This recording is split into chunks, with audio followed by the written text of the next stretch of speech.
If you are a CityCast superfan, you've definitely heard us singing the praises of our longtime supporter, Paulson and Nace. So there's big news. Paulson and Nace is now Nace Law Group. Same great team, just with a new name. When you are hurt by the negligence of others, you want a lawyer that will actually fight for you, not one that will settle for the bare minimum. Nace's compassionate lawyers fight to bring cases to juries, so you can get everything you deserve. If you have been hurt or lost a loved one because of someone else's mistake or negligence, call Nace Law Group for a no-obligation consultation. Visit www.washingtondcinjurylawyers.com or call 202-463-1999.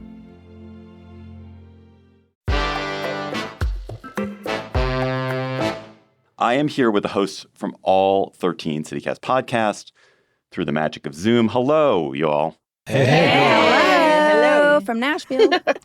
So just to have a little icebreaker and so people get a sense of all your different voices, I'm asking because I'm not sure of the answer. What do you call the people of your city? Let's start in Austin. Austinites. Boiseans. Chicagoans. Washingtonians. Denverites. Houstonians. Las Vegans. Madisonians. Philadelphians or Johns. Nashvillians. Pittsburghers. Portlanders. Salt Lakers. Nashvillian was the one that surprised me there. I didn't know that. I thought you were Nashvilleites. Oh, that'd be cute, but nope. I'm David Plotz, the CEO of CityCast. As you may know, CityCast has daily local podcasts, not just in your city, but in 13 cities around the country. Our hosts are America's greatest focus group because they're the people who are on top of the most interesting and important happenings in American cities. So occasionally, we gather all of our podcast hosts together to talk about what's going on in their cities. It's a chance for us to learn from each other, to hear about creative local problem solving that might work in your hometown, and to commiserate about the stressors that are affecting most of our cities. Unaffordable housing, over-tourism, and bike lanes. Always a fight about the bike lanes. So, it's Friday, June 20th. I'm David Plotz. And here's what the entire country is talking about.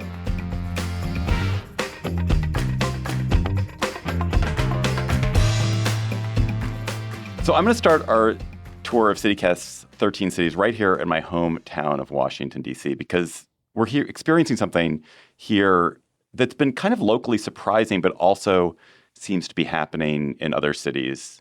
And that's a retreat from progressive urban policies, and not all because of Trump. So, hello, Mike Schaffer, host of CityCast DC. What is happening in DC? So after a decade or so, the city's economy was healthy. The city had come back from these sort of terrible depths of the 80s and 90s. The city government, particularly people on the city council, really pushed through a bunch of fairly progressive legislation. There was a family leave benefit added. There was a lot of new restrictions on police officers and excessive use of force. There was literally a streetcar. And we have, in the last, year and a half, really seen a falling away from that. There was a crime spike post-COVID. The mayor of the city, who's kind of a more Bloomberg kind of figure, a much more moderate person, she had always been skeptical of some of the policing reforms, and the sort of progressive bloc really lost out in that one. They looked pretty bad because they looked fairly unsympathetic to people, particularly in poor neighborhoods, who had been victims of crime. And then since the Trump administration has come in, because it is a real crisis for the biggest industry of the city, lots and lots of people losing jobs in government, and all the attendant worries about the local economy, she's managed to push through a lot of stuff that's sort of really quite clearly pro-business legislation, taking away a lot of the green initiatives or seeking to take them away. And I think she's got a strong hand in this, pushing through a stadium that at a different point might have been called a giveaway to rich people. When I first started covering Washington, it was sort of the tail end of the strident government of the 70s and 80s. And cities across the country started electing these pro-business mayors like Rendell and Philly. And now the sort of same turn away from the progressives is happening again. And you're saying it's not just Trump? No, it's in fact, if Trump's role is simply as sort of an accelerant of the bad local economy that is giving the pro-business side of the political divide kind of a piece of evidence that they can use to say we need to cut taxes or whatever it is they've always wanted to do. Being accused of being on Trump's side is actually the most effective counter to that. So, Mike, I obviously live here in D.C. I am really curious, Claudia Meza, you were the host of CityCast Portland. The topic you flagged, it's not exactly the same, but it's another case where you have a law that seemed like a progressive or liberal law that is being rolled back in a kind of curious way. Yeah, I mean, well, so something my team has been following these past few years are the ups and downs of Oregon's now oddly controversial bottle redemption bill. Since 1971, when it passed, it's been kind of a point of pride for Oregonians because it was the first bottle redemption law in the nation. It's a very influential piece of environmental legislation. 9 other states adopted a version of that law, but Oregon consistently has the highest redemption rates, as high as 87%, because a big part of our bottle bill is that pretty much all retailers selling beverages with redeemable containers have to take empties as long as they're open. So if you're a 24-hour convenience store, you're hand counting that ish, like empties at 3 a.m, sometimes all by yourself if you're working alone. And that's one reason why the law started causing issues these past few years, because the whole point of the law originally was to curb littering. But we all know it's now become a way for many people to either supplement their income or survive on the streets.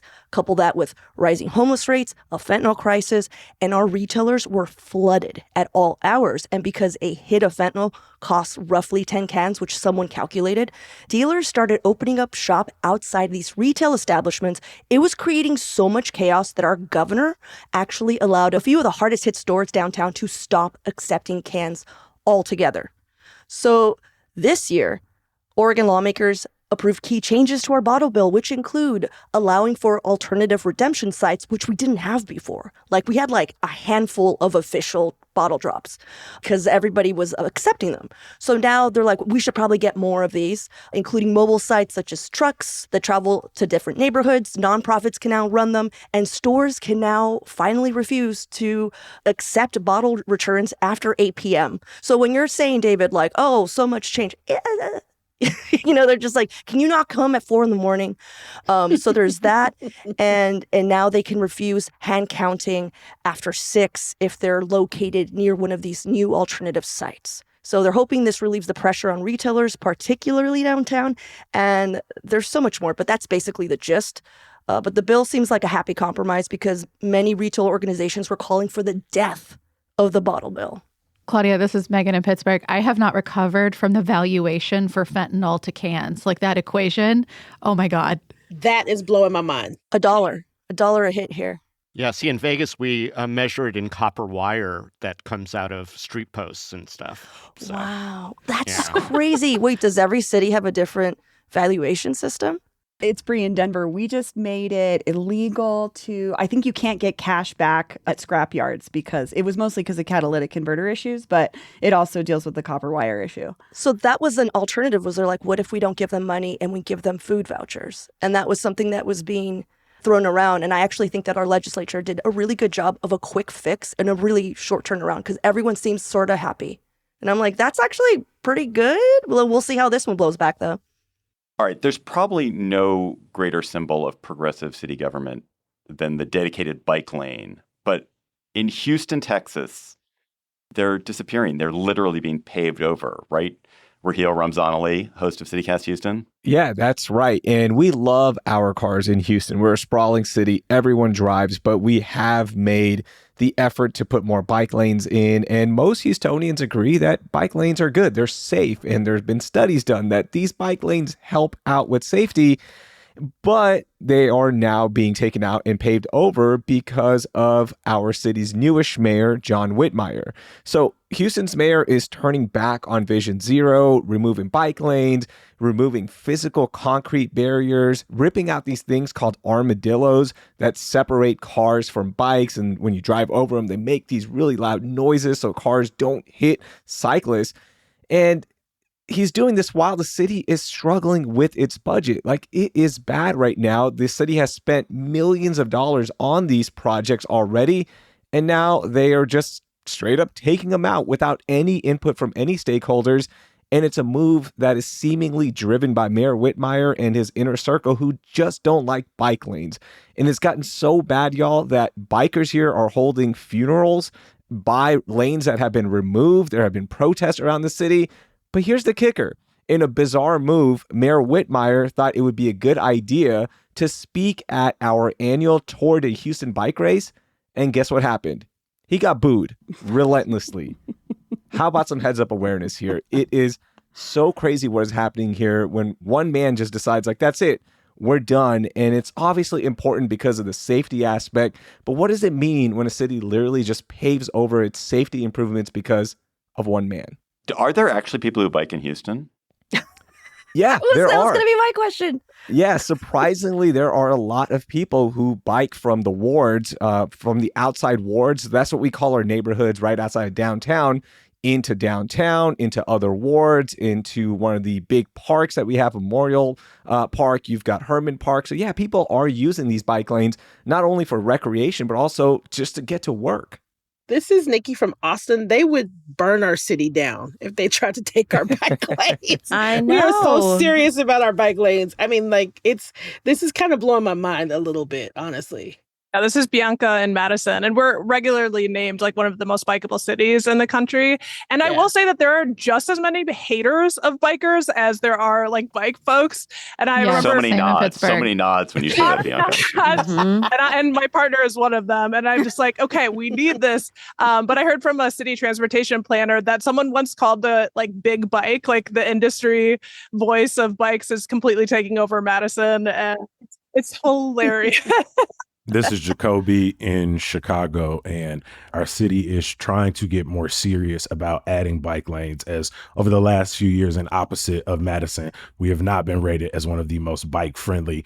And as somebody who bikes a lot around the city, whether I'm using Divvies or my own, Divvy is our sort of local bike program, or my own, I am seeing the growth of more protected bike lanes, but we have such aldermanic control where like each neighborhood ward boss is able to control at what pace bike lanes get put up. So our maps are so inconsistent across the city. And as you all may have heard, the Trump administration and the Department of Transportation is trying to cut off funding for expanded bike lanes across the country. So our small little expansion may be slowing down. This is Lindsay from Boise. That is so wild to me that a progressive area is rolling that back, because as somebody who lives in an incredibly red state, we are doing the opposite. We've had so many fatalities of pedestrians and bikers that we are finding ways to protect them because we are not a biker pedestrian friendly area. So it's wild to me that a progressive area like Houston is rolling that back when we're doing the opposite as a very conservative red area. Lindsay, you know about the Idaho stop, this famous term? The Idaho pioneered this idea that bikers should not have to stop at stop signs and red lights as long they can treat them as sort of yields. And it's called the Idaho stop. So you guys are we famous. recently talked about it because it can be good and it can also be really terrible. So that's a very controversial topic in Boise. I know you guys. We could talk about bike. Maybe we should Controversial just do all it. We over. should just do a bike lane. We really should. We should do a bike lane episode. Yeah, we should. I've been holding back in I have Portland so just much because to I don't say want to about take it this from over. All right, Nashville. listeners, we're going to schedule a full bike lane all hosts episode one day. All right, but there's not just bike lanes. Bike lanes are not the only things that people are trying to do to make their cities better. I want to talk about some other creative but sometimes super divisive ideas for making cities awesomer. So I want to start with David Figler in Las Vegas, where everyone except possibly David Figler is excited about a plan to take a bunch of federal land and allow people to build houses on it. Not everyone. Okay, David, let's talk about sprawl and development. Las Vegas has one of the most acute affordable housing crises in the country. We're almost 80,000 units short, and that number doesn't diminish. People are still moving here at double the national average. There were a handful of potential solutions passed in 2023 by our legislature, which is majority Democrat, but our Republican governor vetoed all of them. So he had to come up with a response, and his response: let's open up outlying federal lands in the desert and mountains to developers, and maybe they'll build more housing. So about 80% of land in Nevada is owned by the feds, so BLM, et cetera. Interestingly, it's been a mostly bipartisan push since the governor announced it, that started with heavy lobbying on President Biden to expedite the release of these lands. Now, conservationists have been split, mostly because there's a federal law called SNPLMA from 1998 that keeps the revenue in Nevada for infrastructure and allows negotiations. Although, and I'm looking at Utah, a recent push from Utah's congressional delegation has been trying to bypass that law so that all the sale of federal lands goes to the feds, not to Nevada. Anyway, proponents of opening up more land cite studies that they say, look, we're just running out of space. But opponents have pointed out that there's ample infill, that there's too much strain on infrastructure with sprawl, and that all those studies are skewed because they ignore endangered species, and this alleged need for new development and housing is based on a desire for single-family homes alone. So that's where we are with that. This is Allie in Salt Lake. David, if you ever need a friend to say SNPLMA with, I think I might be your only buddy on this episode right now. But funny enough, you mentioned Utah's congressional delegation being all in on this. I think the co-sponsor of that effort to get that in Trump's bill, which it failed, is Celeste Malloy, who, incidentally, is Ammon Bundy's cousin. Ammon Bundy, if you're unfamiliar, yes, armed, anti-federal government, anti-public land. You might call him a revolutionary, currently hiding out in Utah, but not hiding out because no one will arrest him. He's just running a storefront. There you go. This is Lindsay from Boise. He also ran for governor of Idaho and got more than 100,000 votes here. So, and they also stormed buildings in Oregon. So I was about to say, I don't want to bring it back to Portland, but we knew him when? Back in 2016. It was the occupation of the Mahler National Wildlife Refuge. Not to stand up for sprawl, but look, everyone, there's an overwhelming amount of support in your state. Like everything I've ever seen in Las Vegas is it sprawl. Like people seems to like it. That's why they moved to Las Vegas, so they can sprawl out there. Like why stop it now? I mean, man, why not let people have the houses that they want to have in the desert? Well, first of all, there's no guarantee that houses are going to be built, let alone affordable housing. The idea is maybe it'll increase the stock and that'll drive down prices. But bottom line, it's the desert, David. I mean, if you want to have a mountain lion sort of doing a confab with your shih tzu in the back porch, go for it. But there's also this immense infrastructure cost that people are not talking about to, A, take over lands that the federal government has been stewarding for all these years on their dime, but also when you build a community out in the middle of nowhere, you have to build firehouses and roads. There is energy that is expended for the precious water to go out that way. I mean, there's so much that is not talked about. And also single-family homes. Come on. Yeah, David. Yeah, David. Yeah, David. Yeah, David. Okay, all right. Just to get you guys off my back, I'm going to go to Denver. Bree Davies, we heard from you a second ago, host of CityCast Denver. Ever since I've known you, Bree, I've heard you've been talk about the 16th Street Mall. So what is it?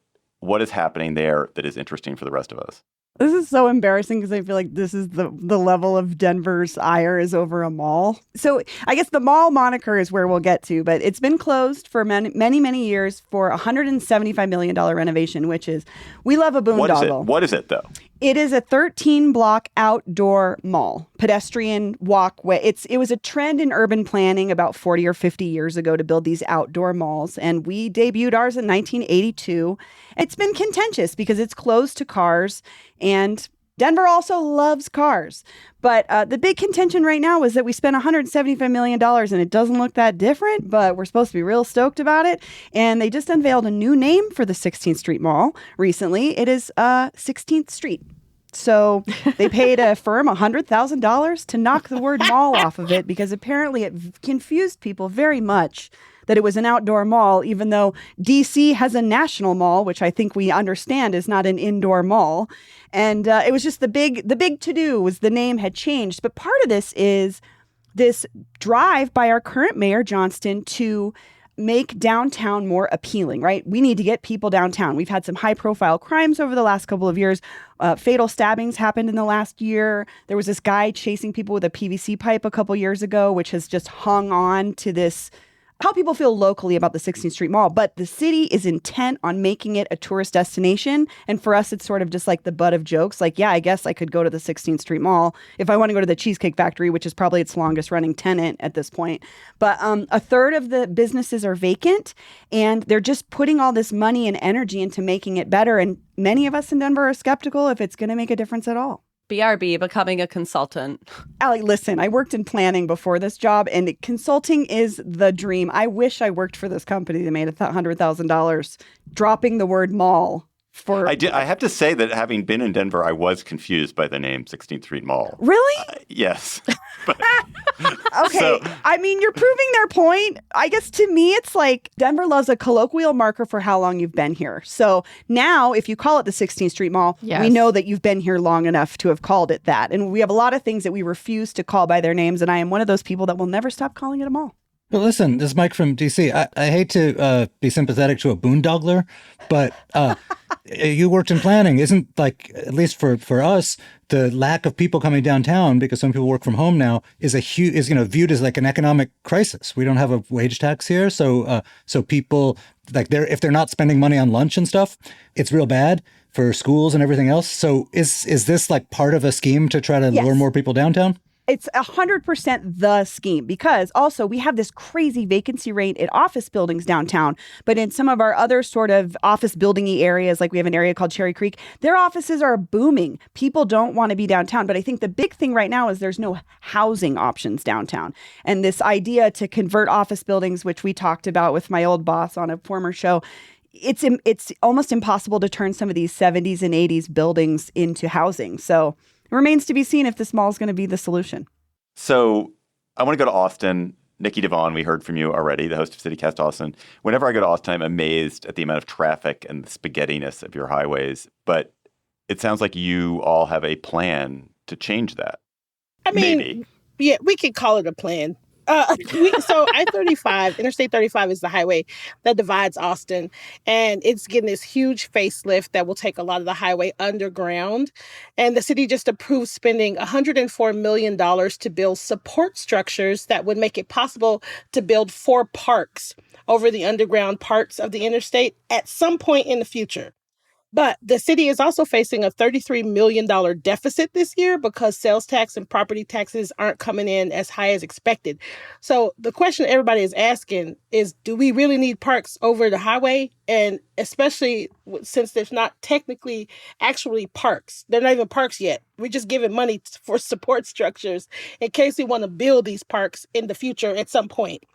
And it's complicated because the highway was created to segregate. Like, it was created to keep Black people out of the West Side. And now the East Side is heavily gentrified. And so all of a sudden there's talk of connection and bridging the gap and, making things better in the city. It's already being done in Dallas. Dallas has Kyle Warren Park, and it's generated like $660 million in tax revenue since its creation in 2014.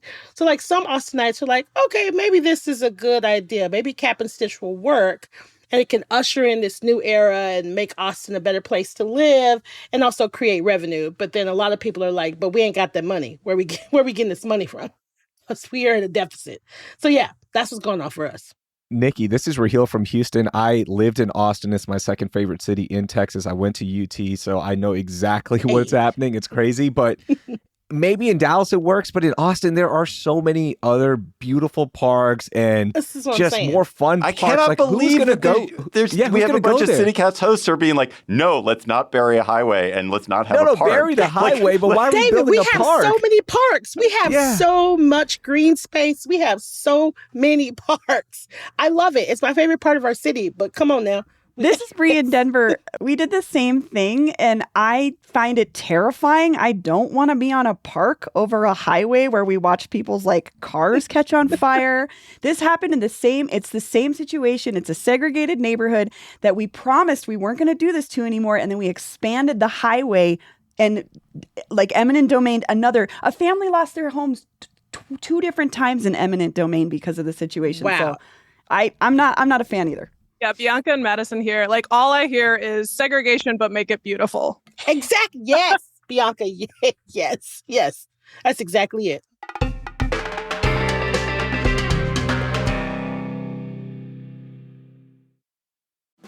Get ready for DC's most intoxicating theater experience yet. Gala Theater presents the world premiere adaptation of Botiquín de Boleros, an immersive cabaret-style musical that takes audiences on a nostalgic journey through love, breakup, and self-love. You're not just watching, you'll be stepping into the Columbia Heights Bolero Bar, where patrons share stories of broken hearts through boleros spanning from Mexico to the Caribbean to South America. The show runs June 11th to 29th. Tickets are going fast. Find more info and get yours at galatheatre.org. That's GALATHEATRE.org. This episode is sponsored by Babbel. Have you ever picked a vacation spot based on where you won't need a phrase book? With Babbel, the language barrier no longer has to hold you back. You can start speaking a new language with confidence thanks to Babbel's conversation-based techniques, which quickly teach you useful words and phrases about the things you actually talk about in the real world. Babbel has more than a dozen languages available for you to learn at your own pace, with material tailored to your individual proficiency level, interests, and time availability. I'm David Plotz, CEO of CityCast, and I've been learning Spanish with Babbel. What I really love about learning Spanish with Babbel is that it works with me where I am. The app and the website keep track of what I've learned. They help me review what I probably forgot from last time, and always is keeping me engaged with a new challenge based on actual conversations I might have in Spain or Mexico or Colombia, especially food conversations because I love food conversations. So get talking with Babbel. I want you to learn another language, so I'm teaming up with Babbel to give you 55% off subscriptions, but only for CityCast listeners at babbel.com/CityCast. Get up to 55% off at babbel.com/CityCast. Spelled BABBEL.com/CityCast. Babbel.com/CityCast. Rules and restrictions may apply. All right. Some of the most interesting ideas in cities are not government spending. They're not business-driven, government-driven. In Pittsburgh, Megan Harris, host of CityCast Pittsburgh, you have a grassroots movement to change your city by getting rid of your owner of your baseball team. So his name is Bob Nutting. He is a billionaire. He used to own a bunch of local things, but he has divested from a few of them lately, including like a big ski resort near here. We have skiing in Pittsburgh. But it's given people hope that there might be like some minor, small cause for celebration for the Pittsburgh Pirates because the team is just abysmal. And Pittsburgh does not take that well. We are a city of champions. Winning is part of our identity. I'm literally wearing a shirt that says it. Trinae, there's Trinae. Yeah. Eat it, fly, Eagles fan. fly. But it's gotten so bad over here that now there's this grassroots effort over here trying to appeal to government officials, to sports executives, to try and get the owner of the Pittsburgh Pirates to sell the team. And as the lease negotiations are starting up, because it's a multi-year process, they've gotten pretty creative. So the guy leading it used to work in the mayor's office a long time ago. He's really smart. He's petty and he's so mad. And he says that we have some leverage right now. So last summer, they started with these mysterious billboards that said sell the team or our team, not his. People have started wearing T-shirts with those slogans to games. 2 random kids held their own like mini protest on the steps of City Hall with like big signs that said honk if you hate Bob Nutting. Another guy bought a ticket to another team's playoff game last year with the sell the team T-shirt and sat right behind home plate just so he'd be angry and pissed on national television for 3 straight hours. And now that baseball's back this year, they're getting even weirder. Like they've done airplane flyovers. Chants are breaking out at random places. There was one at the last Penguins game I went to this year, our hockey team. There was a big arena event with the national sports podcaster Pat McAfee where chants broke out and like he even acknowledges it on stage in the middle of his taping. There was a golf tournament in South Carolina hours from here. And someone waits until that quiet moment right before the big shot, the winning shot, I will say, and screams out of nowhere, "Fire Bob Nutting." And you know that guy got ejected. Worth it. I love that this is catching fire and people are so mad and trying to find any amount of hope they can for a team that used to be incredible. 5 World Series, but has not had even a wild card berth in over a decade. Oh my God. I'm sitting here in a White Sox jersey over here rooting for this cause. The owner of the White Sox is notoriously Jerry Michael Reinsdorf. He also owns the Chicago Bulls, and I will see your 5 championships and say 6 championships. And we over here celebrating 20th anniversary after, or 30th anniversary after 30th anniversary after 30th anniversary with no sense of championship hopes in sight. And he's floated the idea of maybe selling the White Sox. You know that pressure billionaires do to try to force themselves. Because you have to have an owner in mind to get the current guy out. Like, that's part of the game. No, and that's never going to happen. This is Bria and Denver. I have to jump in because we have such a similar situation. We have a sell the team situation, but 2 things have happened recently. The Rockies are one of the worst teams in the MLB, the worst, but ticket sales through the roof because it's jokingly the best bar in the city. Coors Field sells out no matter what because people love to hang out there. And it's so the Monforts who own it, they're like cattle people. They don't care. They have no reason to. But also, a guy just sued the Rockies because he got hit in the head with a ball and he blamed the team being so terrible. Well, and I think part of the thing that's undergirding all of this is that they're also pissing off fans in different ways. So, like, for example, they were doing a brick remodeling thing in front of the arena. People paid $75 to $150 for these in memoriam bricks, like with their pappy's name on them, 25 years ago, and the team just quietly disappeared them. A TV station found the bricks at a recycling center. They just disposed of them and didn't tell anybody. And so it's not just the on-field performance. We have one of the best pitchers in baseball right now. We thought we had a chance. They're ruining it, and now they're doing all these unforced errors off the field too. All right. It is time for we're going to have a little dirty soda palate cleanser here. We're going to go to Salt Lake City. For a very different kind of story from Ali Vallarta, the host of CityCast Salt Lake. Ali, your story is just really moving and different. It's moving across the country. I want to tell you about a woman who is sweeping our state and now the nation posthumously. Her name is Julia Reagan. And though she has been described throughout her life as painfully shy, her grieving husband has put up 60 billboards around Utah and 300 outside of Utah because he is the billboard patriarch. Reagan Outdoor Advertising is the company, commemorating her life. They feature her face, a photo of her, and they say, "In loving memory of Julia Reagan." And I cannot underplay how much this woman has become the matriarch of our state. And these went up last summer, so they perfectly timed with Charlie XCX's I'm So Julia. That was, of course, the calling card. It still is here. She is in Iowa. She's in Nevada. She is in Indiana. I actually had a friend who was in Mankato, Minnesota recently and was like, oh, my God, guess who's here? It's Julia. So the thing about this that's interesting is when these first went up, I think we all found it to be curious and maybe a little suspicious. Who is this woman? Why is she everywhere? And we learned about their love, and it's sweet. This is a grieving husband who has the power to make sure that he can see his wife's face everywhere, and he did it. And they were supposed to be up for 2 months, and I think we all thought that they stayed up because Bill just loved seeing Julia become monoculture in their home. And then they filed a wrongful death lawsuit against the University of Utah Hospital, which was responsible for caring for Julia before she died. And the lawsuit alleges that she was not being checked on enough.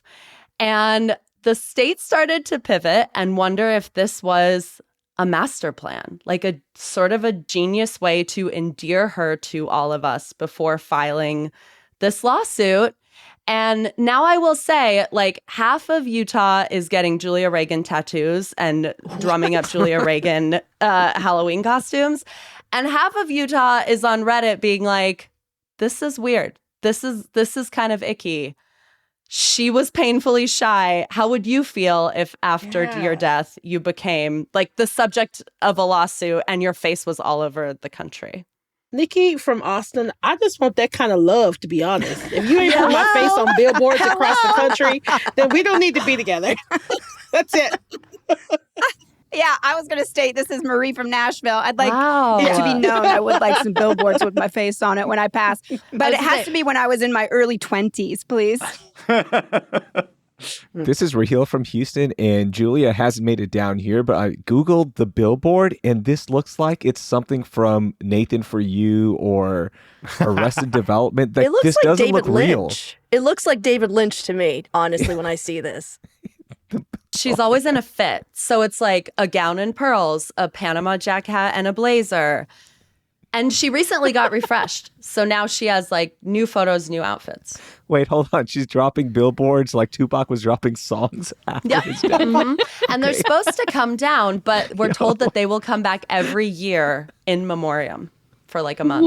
So, Allie, just to tie this up, do you end feeling this is sweet, or there's something slightly sour to it? Wild. I think This is wild. I've been down a lot of alleys with this. It's been a year for me and Julia. I think two things. I think one, oops, billboards work. Like every city is fighting billboard wars. And That's as much as, I mean, I briefly lived in Vermont, as much as I'd love to go the way of banning them, it seems like they work. And so there's that. And then the other thing is, I just think grief is maddening. And that's the piece of this story that's like really touching is whether you like the billboards or not, I think we've all grieved before. And like grief makes you kind of crazy.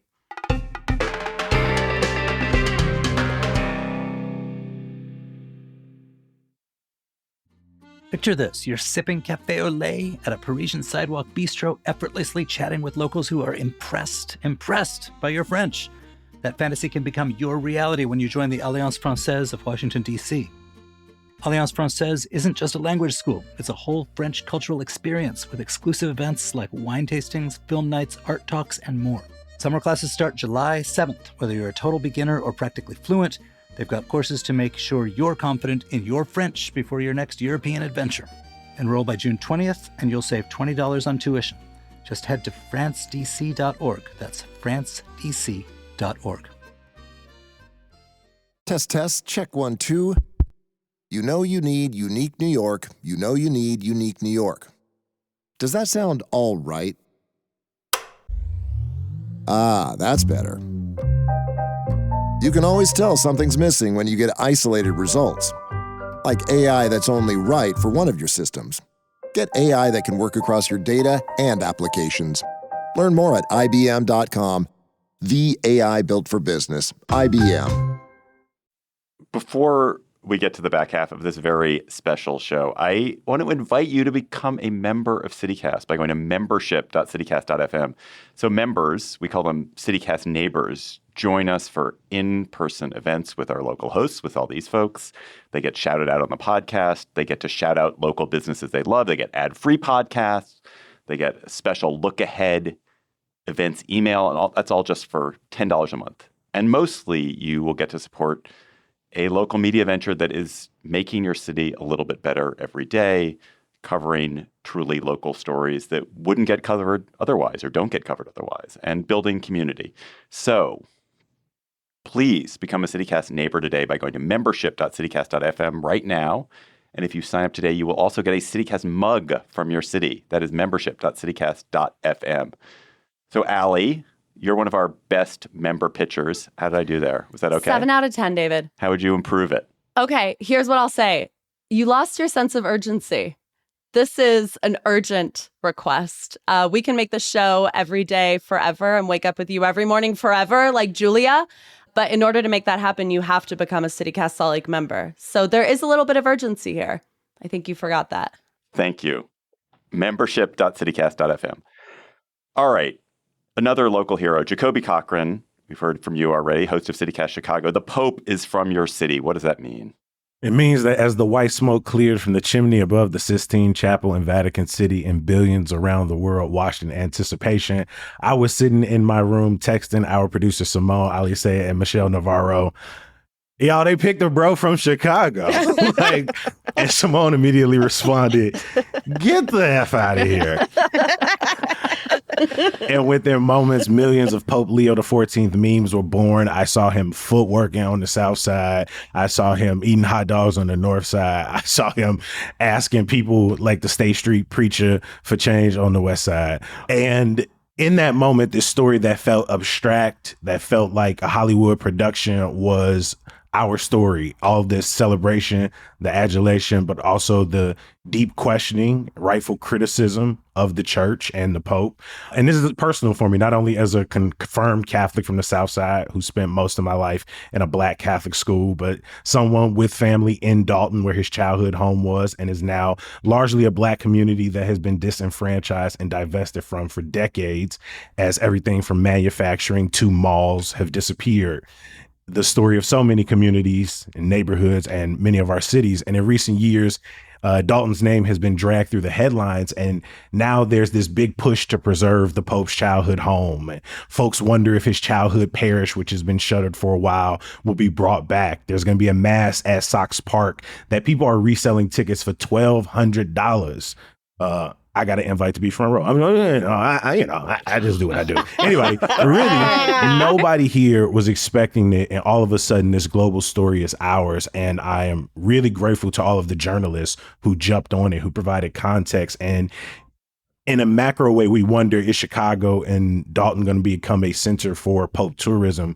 But in a very real human way, we hope that this suburb, that this village, that this town of about 20,000 people gets what it deserves, gets the not only the eyes for a moment, but gets the investment to like rebuild for generations to come. And so, we hope Pope Mania isn't just like memes and Malort jokes, but also something very substantial for the people of this community. There was literally a Malort joke in the chat just now, Jacoby. So Jacoby, I didn't see it. Dalton part of Chicago, or it's a suburb? I'm unclear. It's a village right on the opposite side of the far south side border. And in Chicago, like there was this conversation people tried to start of like, oh, look at Chicago trying to claim suburbs all of a sudden when it never likes to claim its suburb and likes to remind people that they're not from the city. That's not how it works for the far south suburbs. It's different, right? It's not the far west suburbs of like Naperville or northwest like Schaumburg. Like Dalton right across, again, has a very similar story to the divestment of the far south side of Chicago. Many of the people who live there have deep roots and connections to the city. And so it's a lot different. And again, his parish was technically in Chicago. His birth certificate, he was born in, formerly known as Mercy Hospital in Chicago. And so we get to claim it, but we also are having a real nuanced conversation about what this could be. This is Trinae in Philly. Jacoby, we have a joke in Philly's. You mentioned like this claiming suburbs or not claiming suburbs. The Pope actually went to Villanova, which is in a Philadelphia suburb. And so we've often joked like, should we claim Villanova when that school is doing well in sports? But we also have a joke that possibly we have a Pope that went to Wawa. Wawa is better, Megan. I don't know why you're always trying to fight, Trinae. Pittsburgh's here. We're ready. Now back to more contentious stories of city living. Probably the most universal story in all of CityCast is the cost of housing. It's about cities becoming unaffordable. Bianca Martin, host of CityCast Madison, you're going to talk about that in 1 second. But I thought we would just get a survey of the country first. So I asked each of you, what would it cost to rent a decent, good 2-bedroom apartment in a good neighborhood, like not the best apartment, not the best neighborhood, but good apartment, good neighborhood in your city? So we're going to go in reverse alphabetical order. Salt Lake. Probably $2,500 a month. Portland. 2,500 for sure. Pittsburgh. Like 1,800. Philly. 18 to 21. Nashville. 2,100. Madison. 2,400. Las Vegas. 1,700. Houston. About 1,800. Denver. 2,300. DC. Jeez, I got to move. Like 3,000, 3,200. Chicago. I reject the terms good and decent, but I'm going to say something like 19 to 2,200. Boise. 2,000 easy. Austin. I'd say 2,200 to 2,500. Interesting. So there's nothing that was like super low, that's for sure. And DC seems to be an outlier at the higher end, although that may just be Mike Schaffer's fancy taste. I ran this past our entire CityCast crew. All right. So it's not just Mike Schaffer's fancy taste. So Bianca, you wanted to start us off on this topic because it sounds like you have a situation in Madison where your own elected officials literally cannot afford to live in the city. Yes, Madison is in a housing crisis. And this year's spring election, it wasn't just residents raising the flag about their housing costs. It literally was elected officials being priced out. So the rent is too damn high, even for local officials. So the backstory, one Dane County supervisor whose district was downtown Madison resigned this spring, prompting a special election that's actually happened this week because she couldn't afford to live downtown. And then one Madison Common Council member, who's famous for being Madison's first openly transgender alder, also suspended her spring campaign, to much ado, because she couldn't find affordable housing on the east side. And you have to live in your district. So that alder was nonetheless, this is kind of spicy, still elected to her seat because her name couldn't be removed from the ticket legally, which was wild. So she ultimately accepted the role. But the bigger question here is, what does it mean when housing costs are affecting who can even represent you, right? So Madison's predicament is not a secret. I'm sure a lot of y'all's cities are facing the same thing. We're an attractive place. It's a university town. We're designated kind of like a climate change haven with a pretty high standard of living. But we are rapidly growing in population, and construction just simply has not kept up with population growth. That will continue to be a challenge, too, considering Madison is projected to grow by nearly 40% over the next 25 years. So the city is very aware of this issue and stepping in to ensure that we're creating more supply and building density. But in the meantime, the character of the city and residents' rent and future living here is at stake. This is Lindsay from Boise. Bianca, I'm curious.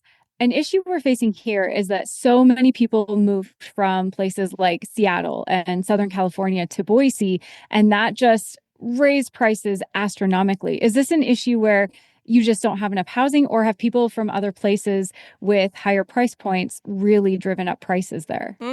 We definitely just don't have enough housing. That's for sure. I think that we kind of got behind the ball when there wasn't a housing crisis. That said, like our old producer on CityCast Madison moved from Oakland, California, where he'd been forever, to come to Madison. Like, it is in the middle of the country. Like, climate disasters are real on the coast, and we are seeing definitely an interest, I think, from the coastal regions, like moving into our city as well. This is Megan in Pittsburgh. I'm actually so shocked by this because Madison is considered the beacon that's doing it right for us. And we don't have any of that population growth. We were just celebrating because we grew 0.2% this year. And that was a big deal. But we still don't have enough housing. And we're looking at Madison as you guys have the solution. Well, we do. We're working on the solution. But I'll say, just that 40% growth, we're at, 270,000 right now. In 25 years, adding 150,000. We are not getting any more land. We're on an isthmus. We're between two lakes. You can't build on the lakes, really. So the city has a ton of solutions and are really trying to get ahead of just the forces at play, right? So the city is cutting red tape around building codes, trying to find ways to simplify zoning standards, pursuing code changes to promote the different kinds of buildings. The problem is, as we started, David pointed out, single family homes, people love their neighborhoods. It's so cute for a reason, but guess what? More people are coming and there's not enough housing. So the city itself is building housing. The Community Development Authority is experimenting with building condos because they're not seeing private industry building the kind of denser housing options that are going to help us in this moment. And rents are just crazy. It's just becoming an unhealthy housing market. All right, we're going to continue this in another city just to the south of you. So Marie Cecile Anderson, host of CityCast Nashville. Nashville has gentrified like crazy. It has grown like crazy and gentrified like crazy. It turns out by some measure you've gentrified more than any city in America. What does that mean? Why does it matter? We win. We win. Oh, it matters, David. Well, so yeah, there's a new study out that says that Nashville is dealing with the most intense gentrification in the country. So yeah, why Nashville? Gentrification happens everywhere. I personally think it has to do with the ABC hit television drama Nashville. Remember that show, y'all? It came out in 2012. Loved it. Connie Britton, best actress ever. I was obsessed. Future second wife, possibly, Connie Britton. Yeah. That hair. Oh, perfect hair. Anyway, it was a huge hit, as we know. So during that time, GQ called Nashville Nowville. Ugh, makes me throw up. New York Times called us the It City. And then because of this, people started flocking to Nashville. But here's the thing. We have zero rent control. We have hardly any tenant protections. Our zoning and building codes are hopelessly outdated. Tourism is booming. I can no longer even go to my favorite music venue without the tourists buying up the tickets before I even have a chance. Luxury developers are swarming, but we do not have enough homes for ordinary Nashvillians anymore. So historically, Nashville has been a pretty affordable southern city, but we're still dealing with the legacy of segregation. So according to a new study from our Metro Planning Department, 99% of our neighborhoods are considered unaffordable for the median Black or Hispanic family. And listen up, Vegas, we can beat you. We need to build at least 90,000 new homes over the next 10 years to even come close to closing this gap. Honestly, a lot of people here are asking if our identity as a city is getting lost in all this, because all of a sudden we've become this weird mashup of Californians and conservative Christians coming together. And me as an OG Nashvillian, I don't want to toot my own horn, but like people like me, we built Nashville, we built this international brand, but we can't afford to stay. Marisa, so you pointed out something which I was amazed by, which is that, so you would think the city is growing, enormous tax revenue boom, so you could build, streetcars on every street and every school would be gold plated. But you have a state law that forbids this? That's right. We have a thing called truth in taxation. The state Republicans call this law truth in taxation, in case you want a new tattoo, which means that property tax rate has to be adjusted to stay revenue neutral. So if your property value goes up, the tax rate has to go down. Does that make sense? And so all this new growth does not give the city any more money? Nope, we're not seeing it. That's messed up. Yeah. All right, we have just a couple more cities to hit. And I want to talk about another theme that we hear from all of you, or from many of you, especially from our cities that are in redder states. You touched on this a little bit, Marisa Seal, but I want to go to Boise, to Lindsay Van Allen, host of CityCast Boise, where you also have fights with your Republican legislators who oversee the state. And it sounds like you all just had an interesting fight over the pride flag. Yeah, David. These days, it feels incredibly rare for a blue city in a red state to actually win a culture war, but Boise may have just pulled it off. Earlier this year, Idaho's Republican-controlled legislature passed a law banning non-official U.S., state, or city flags from being flown at public buildings. And this law was specifically created to target the city of Boise, who has been flying a pride flag at City Hall for over a decade. The legislator who wrote the bill added an emergency clause so that the law would be enforced as soon as it was signed into law. But they forgot to add an enforcement mechanism. So technically, there was no consequence if the city of Boise didn't comply. Boise's mayor, Mayor McLean, opted to keep the pride flag up even after the state's attorney general and the Ada County sheriff sent her a strongly worded letter. And things escalated Easter weekend when one night, far-right provocateurs scaled the flagpole at City Hall, covered the pride flag with a trash bag, and installed an Appeal to Heaven flag. The mayor herself came to City Hall on Easter morning to take down the trash bags and re-raise the pride flag. Then Boise City Council made their checkmate move. They passed a resolution officially designating the pride flag as a city flag. It's a clever legal workaround that brought them in compliance with the letter of the law while defying the law's intent. So now the pride flag flies legally. The right is fuming, and Boise may have created a playbook for other progressive cities stuck in conservative states. Nikki from Austin, I am taking notes. Texas is always on our butts about our pride flag. That is my kind of petty. I love that. Allie here at Salt Lake, we actually did literally copy your playbook and just raised 4 new flags in Salt Lake City. We adopted a pride flag, a trans pride flag, and a Juneteenth flag that are now official flags of Salt Lake City. And it was exciting for us because I don't know about your mayor, but our mayor tends to play a little bit nicer with the Utah legislature. And I think people were really thrilled to see her stick it to them. It felt unusual and exciting. Oh, same, Allie. It seems like we're always caught between a rock and a hard place. And so the mayor tries to play nice in the hopes that we'll be targeted less. And it seems like this was just a bridge too far. And this is where She drew a line in the sand and said no more. And the pressure was on. Like, the far right was livid. The attacks were harsh, and we prevailed. Bianca here in Madison. We're having a situation in Wisconsin. Like, our governor ordered the pride flag to be flown above our state, and that's been happening. But our state historical society, in a controversial move, just went against their own tradition, and their CEO said, not this year. And the staff's not happy. A staff person said leadership framed the move as like flying the pride flag would be political, and we're not a political organization. Meanwhile, this announcement came like right after state Republicans on the Joint Committee of Finance planned to slash parts of the governor's budget, including money for the society's new history center. So, like, things are afoot and people are losing funding and people are towing the line before the line comes to them. Yeah, we've had a lot of preemptive compliance within Idaho.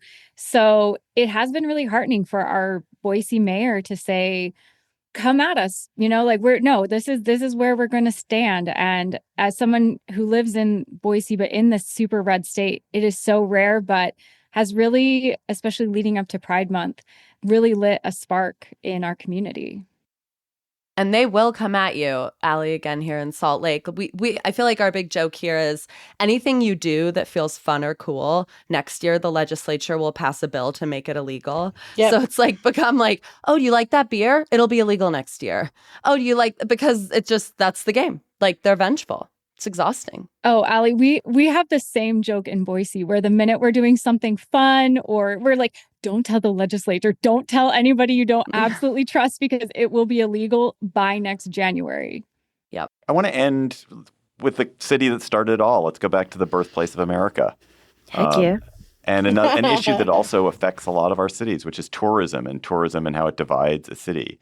And so Trenae Nari, host of CityCast Philly, we've heard from you already.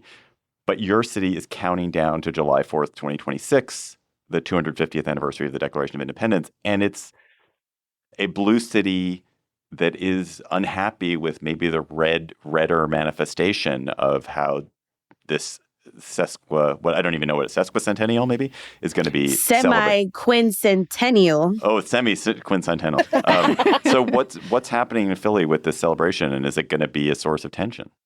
Okay, so Philly is supposed to be the tourist epicenter of the country next year. We got the MLB All-Star Game coming through, World Cup, NCAA tournament, and this special semi-quincentennial of America. Big party, 250th year, right? We got some issues, y'all. Some Philadelphians are pointing to the fact that there's not much word on a major public works project. So in the past, let's see, at the 150th anniversary, we got a new stadium, the Ben Franklin Bridge, which connects us to New Jersey. For the 200th birthday, we got a museum, a concert arena.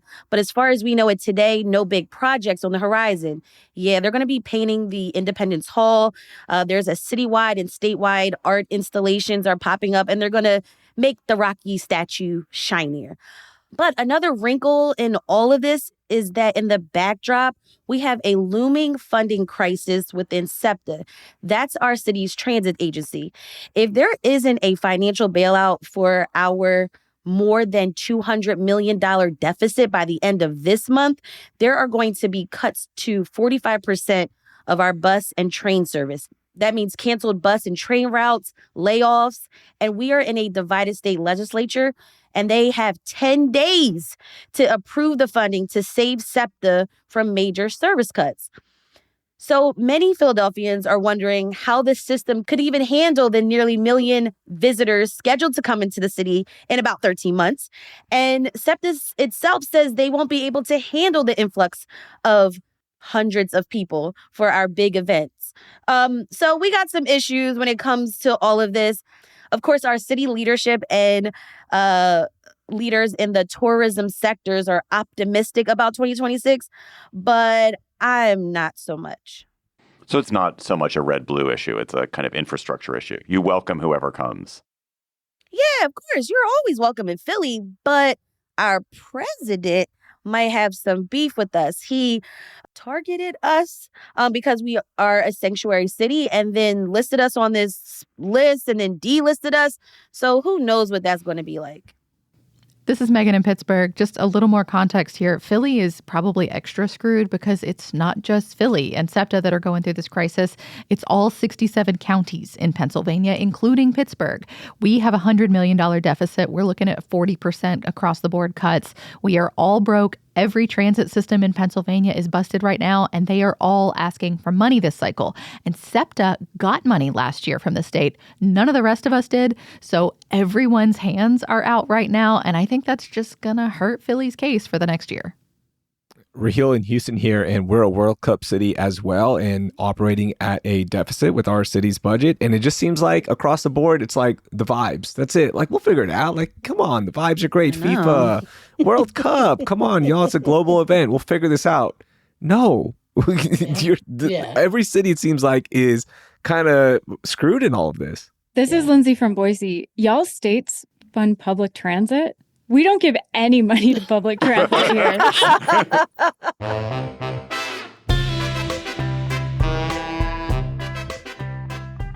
That does it for this amazing all hosts episode of CityCast.